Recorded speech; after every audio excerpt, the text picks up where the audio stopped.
ask anybody's question but yours. You're an idiot. And really a disloyal person. What's up, everyone? Welcome to the Disloyal Idiots Podcast. Christian Guzman here alongside Andy Pregler. We'll be joined by Steve Heller at some point during the show. As always, catch us live on Twitch or on YouTube on Sundays at 8 p.m. when we record these live, because we've got a lot to talk about based on some of the social media discussion that has kind of ramped up since I've posted some of the videos that people have been very, very interested in watching. I mean, look, we are at the point of the season where we are fully in camp mode. This is about the most access that we've had to a football team at this time of the year ever, at least in my time, because Doug Marrone was a closed camp person. Dino Babers, very notoriously closed camp person. Scott Schaefer, closed camp person. And now you have Fran, who's made media availability much more of a thing. And we've gotten quotes and stories from coordinators, from multiple different types of players. And as you were kind of alluding to, Christian, like what is being shown to the media is obviously deliberate, but it's also been far more inclusive than what we've seen in the past in like the very notorious Dino Babers 10 minutes of open media time being just stretching drills was always a fun memory of those early Dino Babers days. So I do think that there's some things here worth breaking down in the film. I think that we've got a better handle on the depth chart for the team, which I think is really interesting. This is what you and I were kind of talking about off air before the show. I have some interest. I have some thoughts on things. You have some scoops on things. I know Steve will have thoughts whenever he decides to join us. But holistically, I will say this. It does feel as if this preseason, and we're going to talk about this in a little bit, there have been more eyes on the Syracuse football program than ever before. This is a good thing. This is a borderline great thing. And it's only going to continue to increase over time, which I do think is going to be a really interesting challenge for Fran Brown, because I do think we should start with the bad news before we get into all the good news, because this past week was probably the first consecutive string of bad news adversity that Fran has had to deal with in his Syracuse time, both on the recruiting trail and in the actual injury and camp front. So let's start with the recruiting side, just because this is like, then we can actually talk about like the camp stuff. But there have been a few decommitments over the last few weeks, and it is clearly becoming a theme that some of these guys that Fran was able to snag earlier are not going to stick around. It looks edge rusher Charlandon Strange and Florida safety Demetrius Samuel Jr., both of whom were fringe 4-star prospects, 4 stars by some sites. I'm not sure if they were consensus 4 stars, but they both decommitted and flipped from the Orange to other schools. This is not to be unexpected at this stage of recruiting. However, for Syracuse, this is the classic. This is the tale as old as time. A school like Syracuse gets a prospect early before they start rising up boards. They get the commitment early, and then they decommit and then end up at said bigger school. In the case of Demetrius Samuels, he ended up at the University of Florida, which, you know, that was always going to be a tough hold. But it's not, you know, that's it. It still stinks to lose a player of that caliber in the recruiting class. And yeah, the thing I will say is that Strange, it's decommitted earlier in the summer. I think around mid-July, and from all accounts, that sounded like Strange was I don't want to go into too much speculation. Well, the small thing I will say about it is that it seemed like an academic decommit and not a decommit for other purposes. The big one that unfortunately is kind of the big decommit is the Samuels decommit, and also Isaiah Williams also decommitting as well. Both of them are. You mentioned Samuels is going to go to Florida. Williams has indicated that he is going to stay in Florida and wants to stay in Florida with a top three of the Gators, the Seminoles, and Miami Hurricanes being his top three. And Steve is here to correct me on or add to something about that. No, just called it. Yeah. Yeah. And that's kind of what Andy was alluding to as well. It's like, yeah, it's at the very least, it doesn't suck. Yeah, you would like to see those guys in a Syracuse uniform.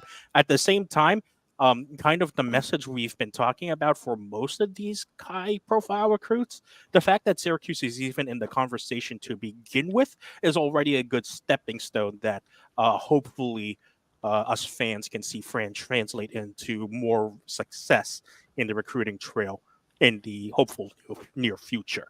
It would have been nice, yeah, but at the same time, again, we had this discussion I think a couple of times, like during the Eddie Lampkin saga as well, in his supposed potential decommit, but reaffirmation of commit, where you're at the point where you can't really, call a guy safely a player of your university or program until they actually appear on campus. And like, not even national letters of commitment are no longer solid grounds to say that a player is actually going to show up and be a member of your program. They actually have to be in the building to say. Pretty good. Yeah. Transfers, it's the Wild West, but yes. Yeah, true. The national letters of intent for high school recruits are, like Steve mentioned, pretty good. Transfers, yeah, who knows? But at this point, you never know, especially in this wild day of NIL. We've seen recruits request to get released from national letters of intent, even in non-coach leaving situations. So there are possibilities, even in those scenarios. It shows that Syracuse still has a way to go in the recruiting trail. That shouldn't be a surprise. And I think what Fran is doing is what a lot of like these quote unquote lower tier Power 5 schools are at least trying to do in this day and age of recruiting. And it's what a lot of Syracuse fans have wanted to see Fran do, which is recruit well at home, and make sure that you keep the best local talent to your schools so that you can build a good foundation and work up from there. Kind of like a mid 1990s, mid 2000s English Premier League club, which is, yes, you might get some great talent, but you want the backbone of the team to be local. And that's great, but the same thing I've always said for everybody who pounds on the, I mean, for years we heard how many people talk about we need all the local recruits. We need to win New York, blah, blah, blah. That's still what we need to do. We still need to dominate the Northeast. However, anybody who has any semblance of understanding of high school athletics needs to also think about the fact that the talent in the Northeast is not there. So, you need to win the Northeast, you also need to supplement that with other sources of recruits coming in, because as much as I would love to say we could compete in the ACC with the best recruits from Jersey, New England, and New York, and maybe raid Penn State a little, we won't be able to. Like, we are also going to need, and right now that 25 class has solidified the Northeast, and the rating keeps dropping because there hasn't been much movement on it, and also we need to land something more than a high 3-star. And if Fran can go out and swing for some kids from other hotbeds and grab some pieces to this puzzle, that core of the Northeast, which is what I think everybody really wants, is a good base. And if we can make sure we supplement that with stuff, then we'll be in good shape there. It's a matter of not settling for just winning the Northeast. Yeah, and that's why I said that it's important that Northeast foundation, that Northeast build is a foundation and a backbone, and not something that is going to be the defining nature of your class. You still, like you said, need those guys like we see gaining some traction, like a Jamie Trumbull and a Jakari Williams from Georgia, kind of those guys popping out in camp that are really impressing. Those are the kind of guys that you want to be the highlights and the stars of the class. And then the guys who are from the Northeast right now, you might get a couple of good players here and there, but you really want those to be the foundation of the team. Yeah, and to kind of quote the Antonio Morales of The Athletic had a recent recruiting update this week that mentioned Syracuse, kind of hits on all the things that you guys are talking about, where Fran signed the number 37 class in this past recruiting cycle, best in modern Syracuse history. That was bolstered because they had 4 blue chip signees. There's currently none in the 2025 class, and only 1 is in the top 500, and more than half are outside the top 1,000. Now, those rankings aren't everything, but what it essentially means is that Syracuse in Fran's second year is bringing in a developmental class rather than an impact class. And I think where we should and could see some movement here is where do the impact guys come from? Is the strategy here? I think this is going to be the interesting part with Fran. When he came onto the scene, he essentially announced Syracuse's presence by going into areas that Syracuse should be more active in and said, hey, no, the previous regime wasn't doing a lot here. Like, I'm here now. I'm here to change the culture, and was able to grab blue chip guys because of that. This time around, this cycle around, everybody knows Fran Brown is raiding the New Jersey and DMV areas. So that kind of approach isn't going to work. What is the next sales pitch for Fran here? See, now that's the thing, is I do think ultimately that can work. It's just a matter of we need to bolster it with results. And right now what we're seeing is we got the core of the kids from Jersey and from Central New York and whatever that are coming to Cuse for whatever. Like Cuse was on their radar, Fran was on their radar, something was on their radar. They committed, okay, we're good. Now what we need to do is put up or shut up, and results on the field are going to bring in that next step in recruit. You know, we saw those 26 kids come in. That was like, oh, wait, there's something shiny and new here. And I think those kids were reacting to, oh, there's something shiny and new here. There's only 1 of them left. There's 2 that have decommitted to go to greener pastures. I wouldn't hold my breath on the 3rd either. But the fact that if we can put some results on the field, maybe we'll see some of that quality kid be able to be flipped in 25. And we're still, quote unquote, relatively early in the cycle. Think about, Christian's mentioned how many times on the pod, if this was any other year, we'd have like a kid in the 25 class.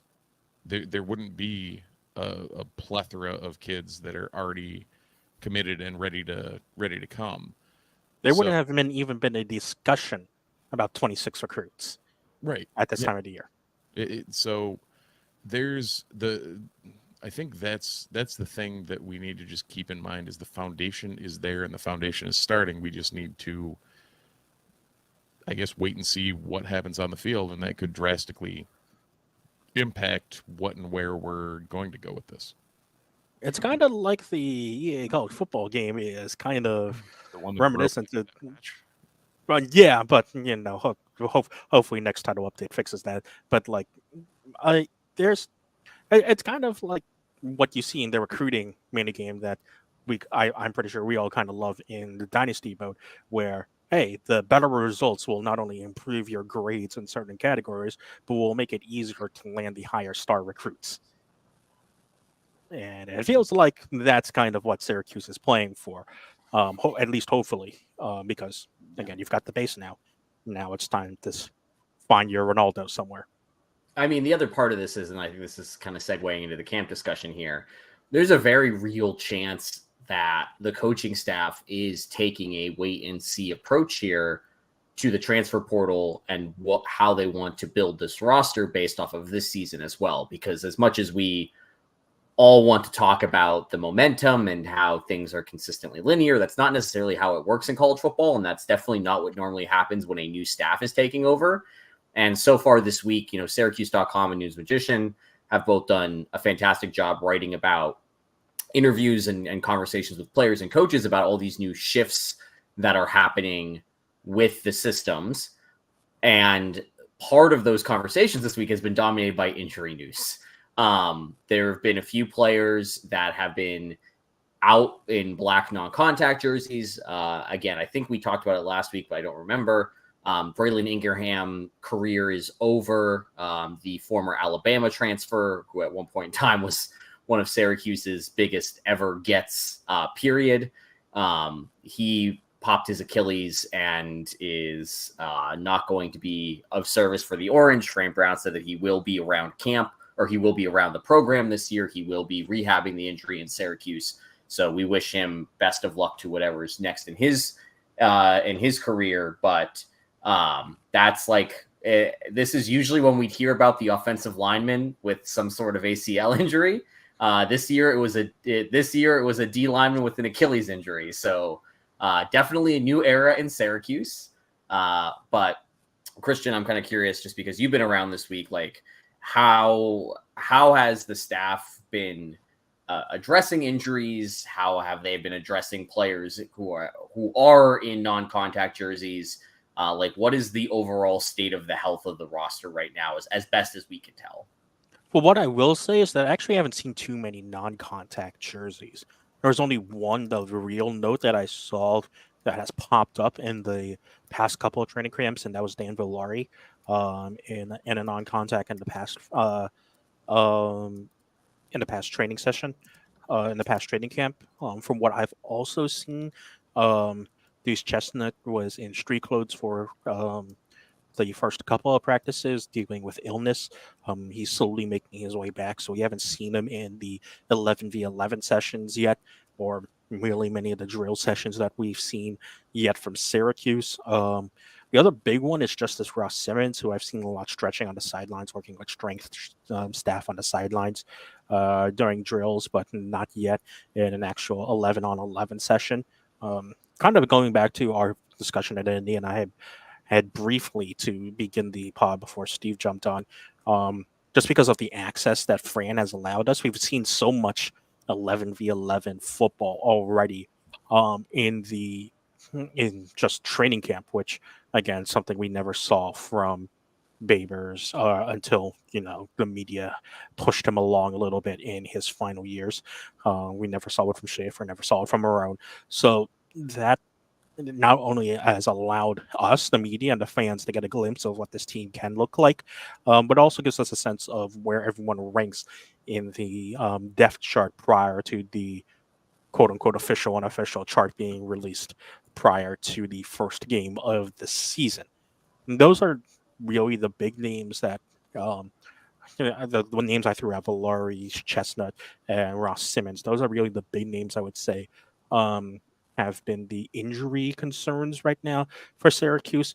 But just because of the media access we've also gotten in spring camp and also during training camp right now, we've gotten a chance to talk to the strength staff and the athletic trainers to, get a glimpse and an understanding of, okay, what are the steps that they are taking to put in to avoid injury prevention, things like that, rehabbing injuries and stuff like that as well. And it sounds like from what they've said that, they just talk to Fran a lot, and that they're talking almost all the day with Fran about injury prevention and, keeping their players safe and whatnot. So it is understandably, it's always a concern in any collegiate athletic or athletics in general injury. It seems like Fran has really taken some good steps to build a staff that he can trust in order to prevent or rehab correctly when necessary. Oh, why would you be proactive about injuries? Yeah. It's insane. Just throw them out there, see what happens. Oh, we're not in the 90s anymore? Okay, cool. Yeah. Steve probably would have liked that. Yeah. I could have used some more trainers being proactive prior to college. Our college staff at Union was awesome, but prior to that, it was a little, high school football in the 90s was its own animal. Andy, that was quite the reaction there. I was gonna say I don't think it was really all that different in the 2010s, but Pennsylvania, New York, not exactly known for restraint in that regard. Yep, fair enough. I'm interested by the. We talked a little bit about the secondary last week. I think that the Deuce injury, or rather the Deuce illness and not playing, I think makes things interesting. Just because, again, Christian, like the talk all camp was Deuce is moving into a safety position as opposed to a corner position. I still don't know about that. I mean, it's not like he's coming off of a great season at corner at LSU where he was maybe exposed by the eventual first round draft pick for the Buffalo Bills repeatedly over and over again. And everybody just kind of has that image stuck in his head at corner. Like, I'm not going to lie, little bit of that's in me. he played well for the first half, but he played well. Exactly. Yeah. Turns out Keon Coleman, pretty good at football, as Syracuse fans found out. And as Steve is very excited to continue to find out.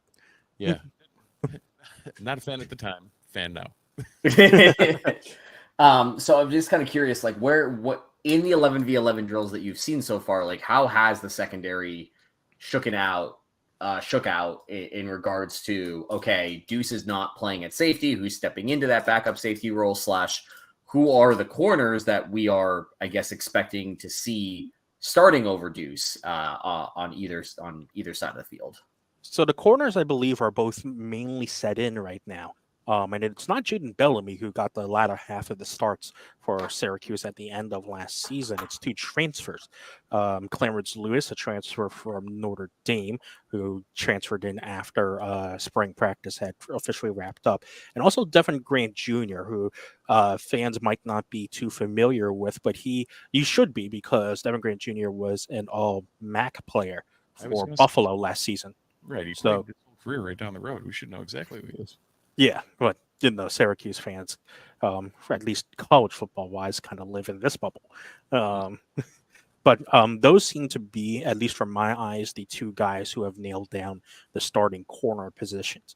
And right now with Deuce out, I would have expected to see Jaden Gould there, but I think he's going to be more of the guy who's going to be backing up Justin Barron, from what I can maybe guess. I have to look a bit more at who I saw from the twos, at least, in where he will fit in. But the guys I've seen slot in mainly as that extra safety alongside Justin Barron and Elisha Clark have been Raheem Long and Barry Buxton. Those are the two guys who have stepped in. Long, a true freshman who has impressed, Buxton, a redshirt junior right now. So it'll remain to be seen who and how the safety room shapes up, especially as Deuce gets back up to full speed, because you would assume that a healthy, or at least mostly healthy, Deuce Chestnut would nail down that final starting safety position. One would think. But again, yeah, would also have thought that Bellamy was going to be the nod at corner. So we'll see what happens there. I mean, has Barnes been working in with the ones at corner either? Barnes has been mainly locked down as one of the twos. Marcellus Barnes, true freshman, alongside, I believe, another true freshman as well, in Ibn McDaniels. I'm not sure how you pronounce his first name. Sorry if I am pronouncing that wrong. But I haven't seen Bellamy with the twos either, which has been interesting. So I'm not sure where Jaden actually levels out on the depth chart right now, because I don't believe I've seen Bellamy in an 11v11 situation, which we've seen plenty of, more so than usual in previous Syracuse editions. I plan to write most of this out in a depth chart piece coming out on the site soon as well, so that people can take a look at this. And what my thoughts are on what I think the projected 2 deep right now is based on the observations I've seen at camp. Yeah, and Bellamy's kind of, I mean, that is surprising that if you haven't seen him in the 11s at all, like maybe it is something where, has he been dressed and Oh yeah, he's been dressed definitely, and he's participated in at least the indie drills as well that we've seen. right? So maybe it's something, maybe whatever he's got going isn't bad enough to put him in a black jersey, but also like Exactly. Yeah, maybe it could easily be a precaution thing, and I could very easily see that as well. Yeah. Like if he's still running singles, then there's probably a reason that we haven't seen him out there. Yeah, exactly. So I wouldn't be too concerned yet. We'll again, like I mentioned with Steve a couple of times already. I don't think I've been excited for an official two deep in quite some time. I mean, I think one of the interesting things is Barnes kind of stepping up into that two deep situation, because Barnes is two things that I think Fran has really prioritized in his recruiting, kind of tying it back to the first half, where high 3-star, 88 grade on 24/7. And his scouting report has two different things. The first, he's a track runner. So this has been something that we've seen across football at large, but something that really got prioritized in the last recruiting cycle, where a lot of the guys that Syracuse was bringing in were also running track fairly competitively.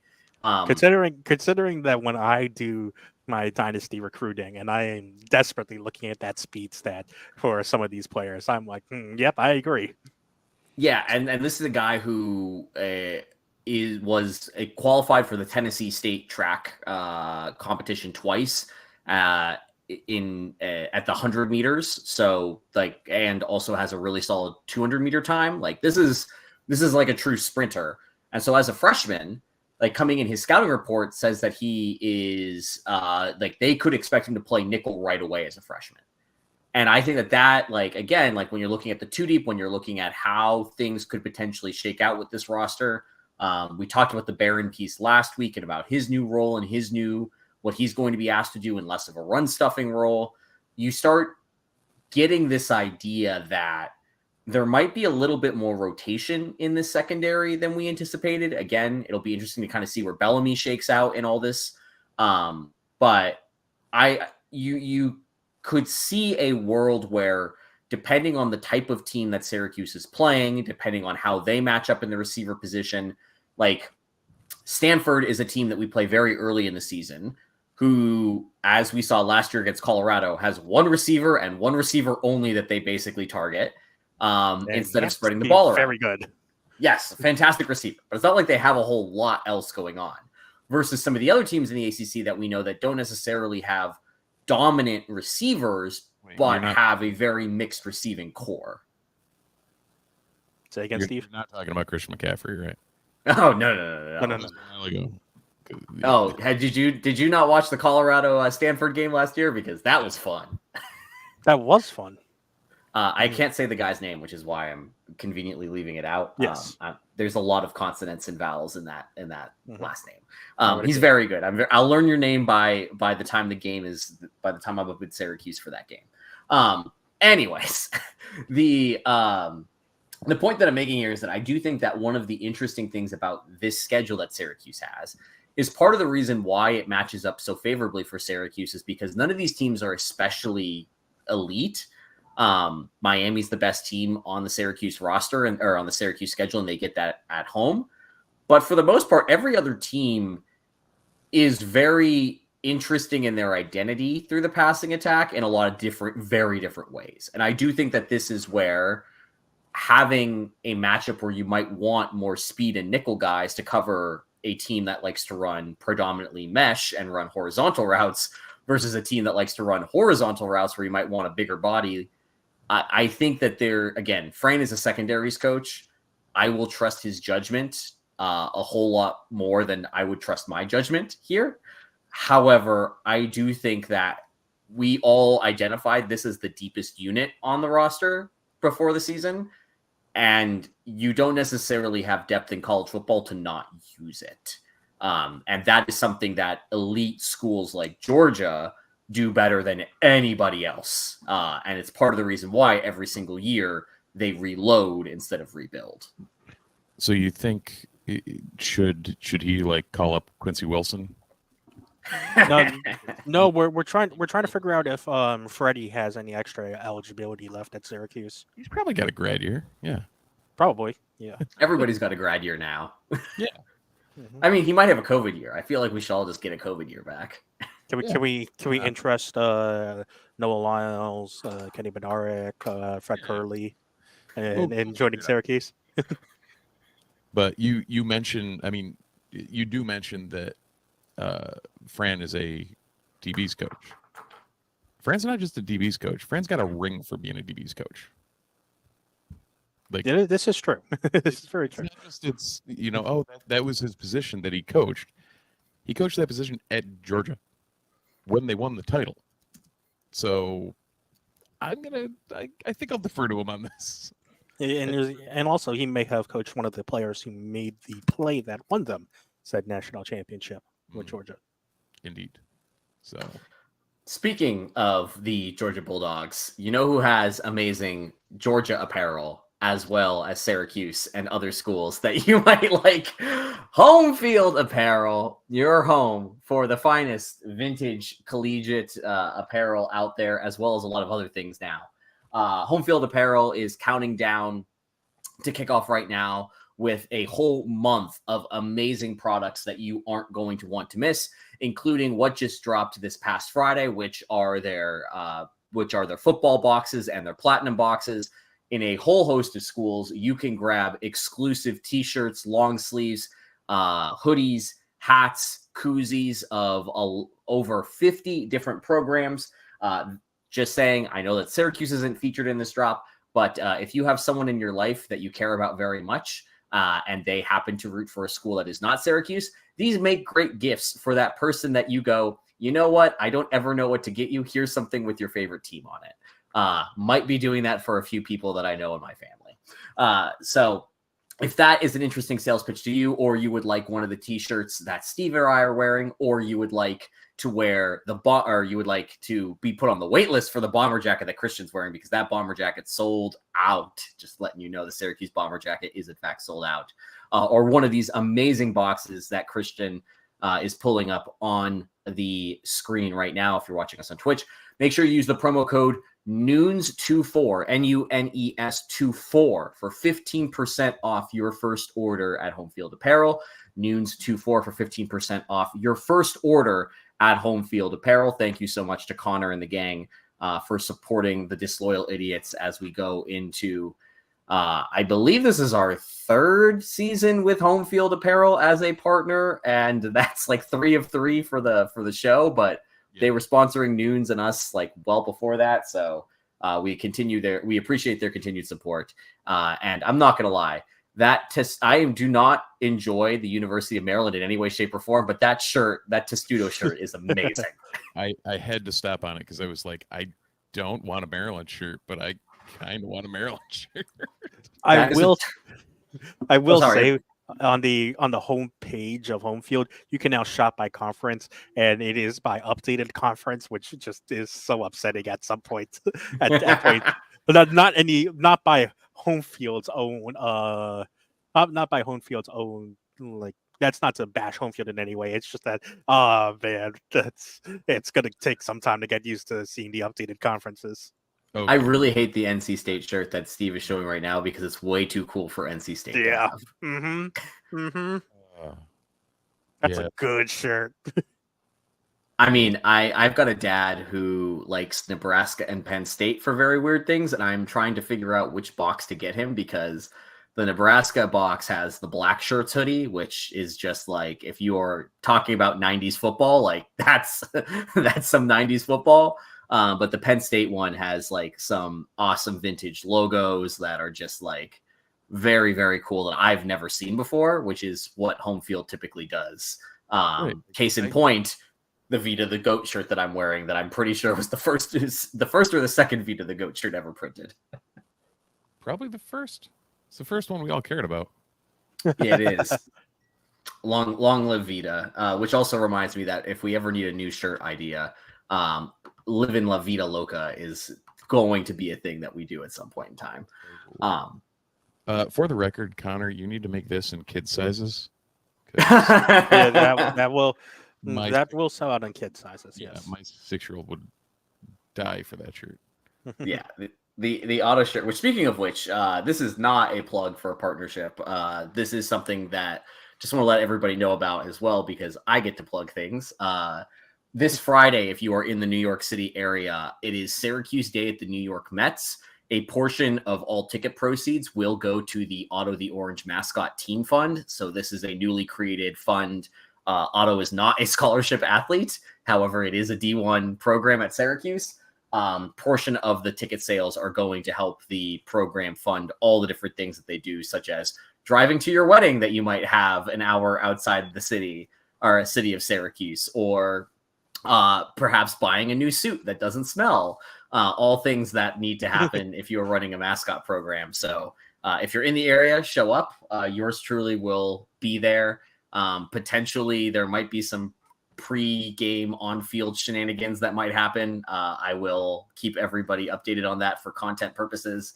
But you're putting it back on. All I was asked was that we were looking for alumni from certain 5-year periods to do something, and I was like, okay, I don't know what that means. I'll volunteer. I don't know why. It's the Auto Hunger Games at City Field. Let's go. We're actually the best of all. We're actually all going to go into the bullpen and see if anybody can throw anything over the plate in order to help out the Mets bullpen. Yes. Oh god. Speaking of eligibility being used up. Oh man. So there's a lot of different ways we could go here. Sticking with the football program, though, I do want to kind of talk about another one of these clips that Christian put up online in regards to the offense, and somebody who Steve and I were talking about this a few weeks ago before the show about how NCAA football rankings were going to create potentially distorted views of the roster, just because, they're kind of NCAA football is kind of flying in the blind here. They obviously do a great job. They have a fantastic team that monitors this stuff. But one of the guys that I have instantly started taking advantage of is Zeed Hayes. And turns out he might actually be pretty good at real life football too. That'd be nice. I just had a dumb idea that EA will never do, but they should. A partnership between EA and PFF would make everybody's lives way easier. Steve, stop spitting out good ideas. But remember, this is EA, so. Right. They're of course going to do the dumb thing because it's EA. But Now, did you mean Zeed Hayes or Jackson Meeks, or did you mean both? I meant both, because both of them are way higher in the game than I thought they would be. I think Meeks is like wide receiver number 3, or it's Pena, Ross Simmons. It's Ross Simmons. It's Ross Simmons, then Pena, then it's Hatcher. Yes, who I think is just perpetually overrated by me and only me, but maybe EA as well. But Zeed does have a 93 speed in the game or something like that, I think. Yeah. Yes. And the important thing to remember about for Zeed Hayes is that he's only a redshirt freshman. So he's got a long way to go in an orange uniform. Yes. But Meeks is the one that I think gets, if you continue your dynasty mode for a few years, Meeks gets pretty good. Like, he becomes a nice little piece. His development trait is not Meeks. Is that Hayes? Oh, Meeks. Because Meeks is a senior. Oh, yep. Okay, yes. There we go. So I've completely confused Meeks and Haynes, and we Yes. have 3 weeks until the opening game. This is great. Well, both are from Georgia. One's wearing 7. That's Meeks. One's wearing 8. That's Haynes. Can be easy at times. And you're glad you're not in the booth. Or Hey, do you know how as play-by-play broadcasters we have charts for who's on the roster and all that relevant information? We need that for you for the podcast. I mean, my charts were always crap. Shout out to Evan Weston, who still had the best charts that I've ever seen. Charting was not my specialty. Got a pretty good job because of that. Yeah, exactly. Okay, so let's talk about Meeks, redshirt senior, who again brought in by Fran Brown. I don't think a lot of people are expecting a lot out of him. I I think that there again, wide receiver room. We've got names we know and names we don't know. But Christian, there might be reason to think that this is a name that we need to start knowing very, very soon. I will say that both Georgia wide receivers, Meeks and Haynes, at least in the 11-11 drills that we've seen, are 1 and 2. So those guys, I'm assuming, based on what the 11-11 drills that we're seeing, yet to be seen where Justice Ross Simmons fits into this. I think they're going to be your starting outside wide receivers. For those who are watching on the live stream, you'll see one of the clips I posted from training camp, which is a completion from Kyle McCord to Jackson Meeks on the outside on a pretty good back shoulder pass on a dig route. Pretty good from Jackson Meeks. And this has been, from what I've seen, McCord to Meeks has been the most common completion that I've seen in the 11v11 period, which is something that you might want to keep track of. Yeah, I mean, also experience begets experience. This is very true as well. Yes, he's going to look at the guy that's been around again, that national championship program for a good couple of years at this point. So I get why that's his first. Like if that's his first read outside, that he's going to lock on to him. Like probably him and Gadsden are going to be the two go-tos. So we'll see how that goes. Although Pena, who knows? Yeah, Pena will be. Pena's the starting slot wide receiver, obviously. Although I did see one interesting set, which was 2 tight ends in the slot. There was a Gadsden Mang set in the 11-11 session at one point. Neither of them got a target, but it was very interesting to see.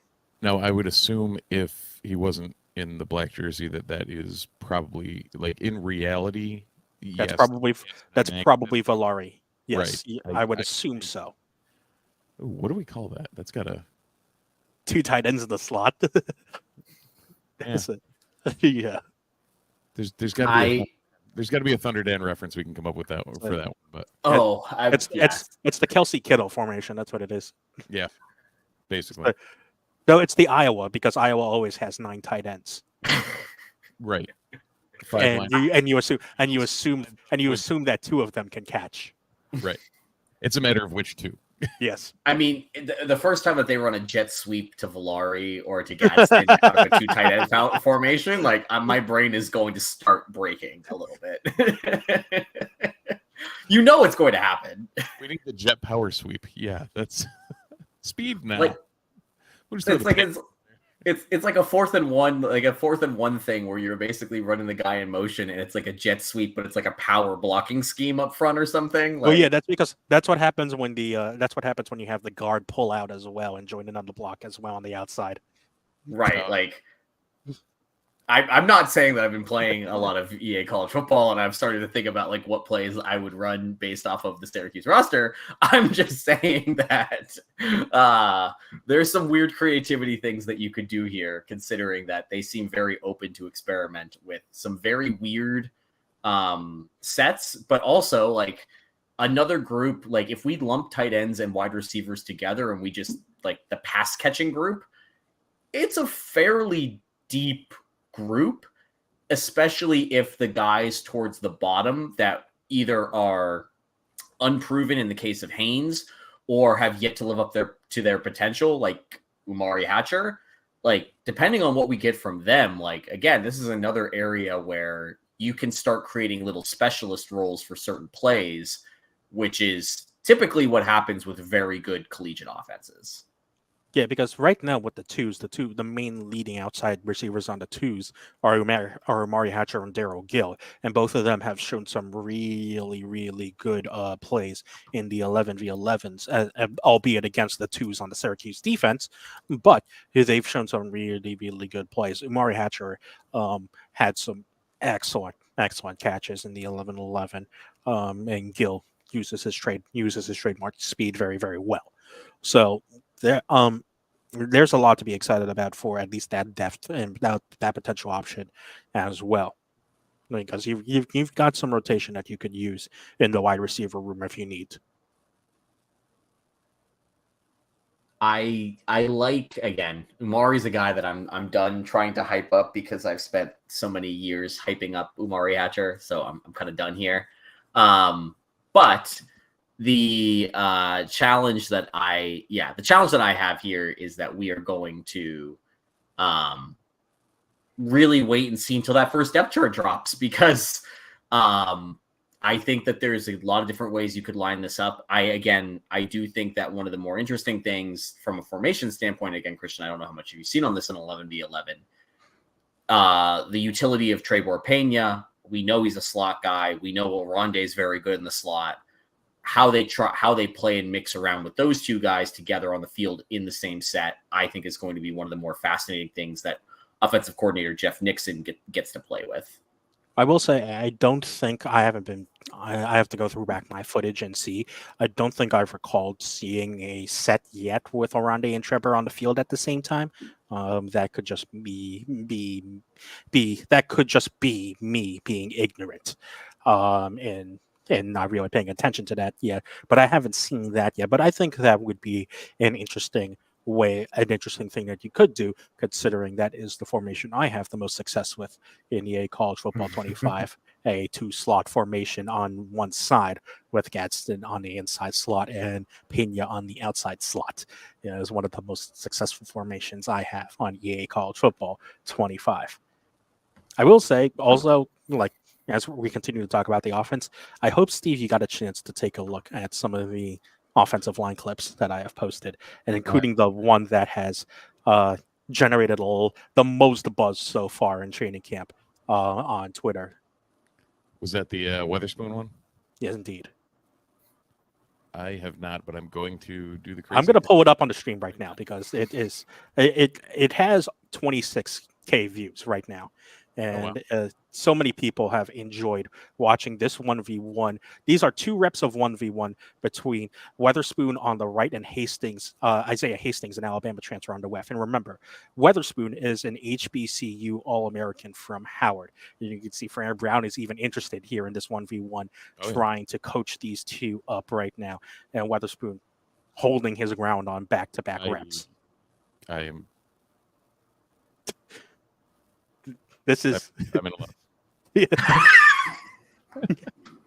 And this is, and remember, this is also a Weatherspoon who is moving over.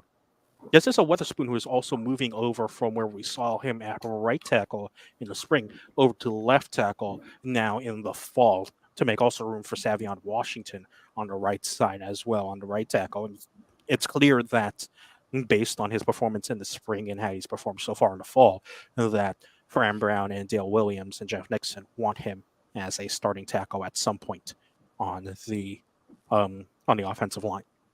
Now, my other question, since we talked about it last week and you've seen a bunch of practices over the last since then, words, they don't matter. Mm-hmm. Enrique Cruz, similar to Jaden Bellamy, where we haven't seen him in the full drills, or is he not out there, or have you seen him? I fully think that Washington and Weatherspoon have jumped him in the depth chart. So I don't running with the 2s, or yes, he has been with the 2s in the 11. Cruz has been with the 2s. Okay.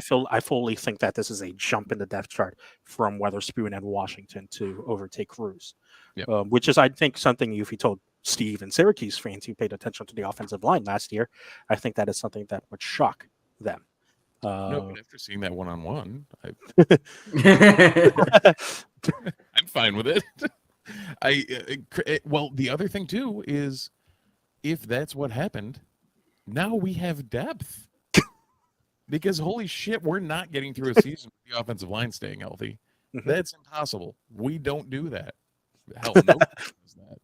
We had a miracle that did that in 2018, which is why 10 wins happened. Right, there's too many things falling near large people's legs for an entire season to go clean on an offensive line. Remember, among all of this, we haven't even mentioned David Wallabaugh, who was a starter last year and is still on a rep count this summer. Right. So, if he's actually healthy and played to the level he did last year, where does he slot in on this depth chart? probably not overtaking Washington or Weatherspoon, to be honest. especially with missing Camp. Yeah. But again, if we have our 2 starting tackles from last year going into camp being our 2s, we're doing okay on the recruiting and the NIL or transfer. There we go. Why are words not working for me today? The transfer front, like we're bringing in the people we need to. So, okay, now if we can shore up some guards, I'd be even happier. But Yeah, I encourage you, Steve, to look back at some of the clips I've sent you because they're interesting for the offensive line. oh yeah, after the pod, I'll tell you Yeah. about the last week. That's been a month. Yeah, it's been a rough one. So Yeah, indeed.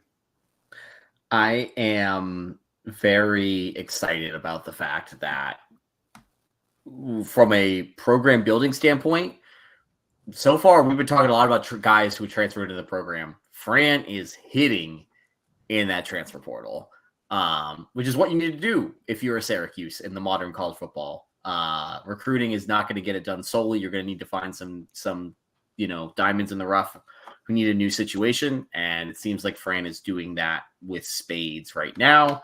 Again, we have to see what happens when we take the field against Ohio, which little piece of news that came out today or came out yesterday.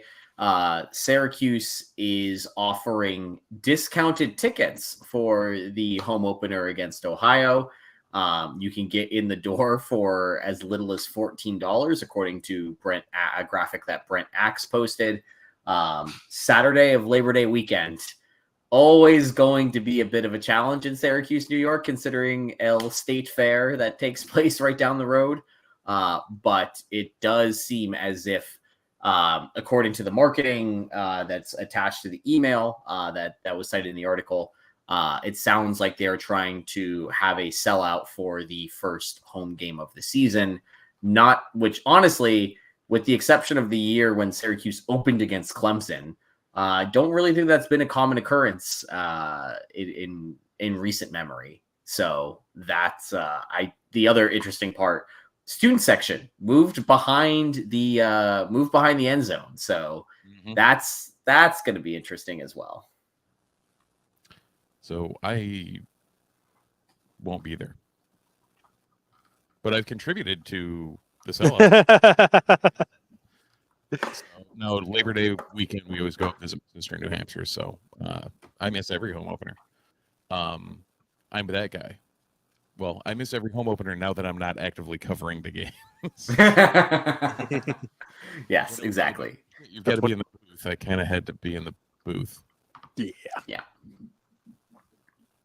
I'm intrigued to see how this all kind of breaks down. The first game with this new look team is going to be probably one of the most. There's going to be more eyeballs on it than any game opener that I can remember besides the Clemson opener, which obviously did not go well. So we're rooting for a different outcome from that. If there's the same outcome to that, we should probably just burn it all down again and try over. Yeah, Ohio, not very good. Ohio's not Clemson. Yeah. Clemson, good. Ohio, not good. Which, again, reminder, August 31st, 3:30 p.m., Syracuse will open its season. We are getting dangerously close to the home opener in a way that I was not really mentally prepared for. Honestly, same. It's going to be here before you know it, guys. As we approach the final 10 minutes of the show, we would be remiss if we didn't mention the Syracuse Olympian who was did make the final. Last time we were talking about the very fancy word that none of us could say, which essentially, what was that? Repecharge? Repecharge, yes. Freddie Crittenden, who was in the repecharge race, which basically meant finish in the top 2 if you want to make the final, which he did, and had a really heartwarming interview afterwards, which NBC posted across all their social channels. He finished 6th in the 110-meter hurdles on Thursday, which, it was his Olympic debut. According to Syracuse Athletics, it is the second straight Olympics that an Orange alumni has reached the final of their event and finished top 7, because Justin Knight finished 7th in the 5K in the Tokyo Olympics. So congrats to Crittenden. Just a fantastic achievement for him athletically. Absolutely terrifying that he finished 6th with a time of 13.32, and the winner was 12.99. So 0.4 of a second away from a gold. Right. And Freddie was 6th in the final and was the 3rd American. Yeah. Just absolutely stacked event. Yeah. We're really good at hurdling, guys. Yeah. Congrats to Freddie. That was Grant Holloway's event to lose. 0.4 of a second. Yeah. Oh my gosh. And also congrats to honorary or / non-honorary / kind of who knows, U.S. men's basketball coach Carmelo Anthony. It was just really, really funny to watch. For those who watched the USA Serbia game, it was so clear that so many of the players were listening to Melo on the sidelines, in the fans listening to he was yelling out. I'll say this. Oh, you go, Steve. Oh, I was going to say, if they didn't, they missed a complete opportunity to do like a mic'd up on him. And They did not mic up Carmelo Anthony, which is really upsetting. I just think it's like really, really sweet and endearing, but also like kind of amazing. The number of people who just absolutely love and respect Carmelo Anthony, like across the board, like in the game of basketball. This is a dude, like in a game where there is very clearly like professional beef and there are guys who just do not like one another. Everybody loves Carmelo. Everybody thinks the world of him. Everybody respects him as a professional. And I think that is just awesome to know that guy is like a massive Syracuse ambassador. Yeah. I mean, to think where he is and like, oh God, sorry, my brain just went 5 different ways. Does that mean like the pressure's on Keon now? I mean, I'm not going to talk about that recruitment yet because I don't want to think about a world where he doesn't come to Syracuse.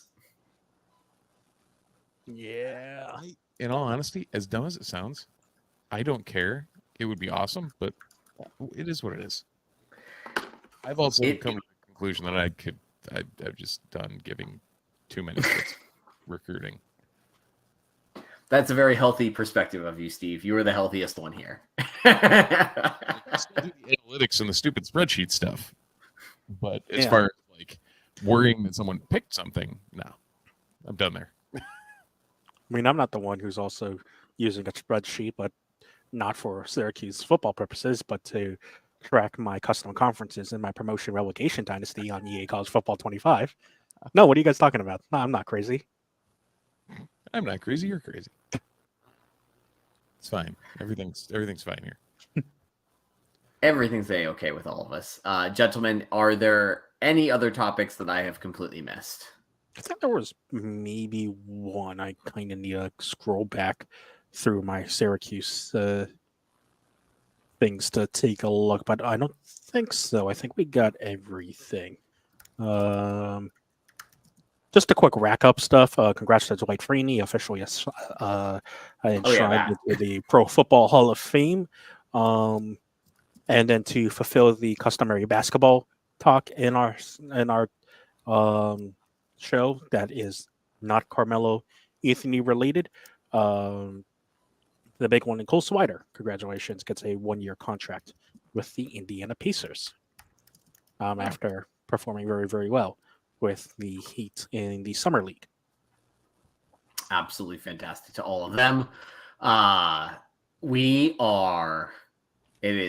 Today is Sunday, August 11th. As we just mentioned, in 20 days, there is college football, specifically a Syracuse football game being played. That is an absolutely crazy thing to start fathoming. I cannot wait. I know there are lots of other people that cannot wait either. We are about to get in our bag. We'll be back here again next Sunday with more of the shows. But this is the part where I go into the fun wrap-up speech, which is that is it for the Disloyal Idiots podcast, a Fans First Sports Network production. Thank you again to Home Field Apparel. Use promo code NUNES24, NUNES24 for 15% off your first order. Make sure that you like and subscribe if you are listening to your podcast provider of choice. It helps us trick the AI into expanding the Ottoman Empire.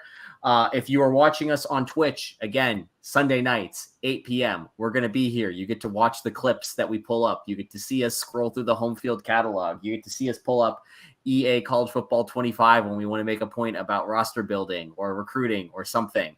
It's a way more enjoyable experience if you're watching us live on Twitch. No bias there.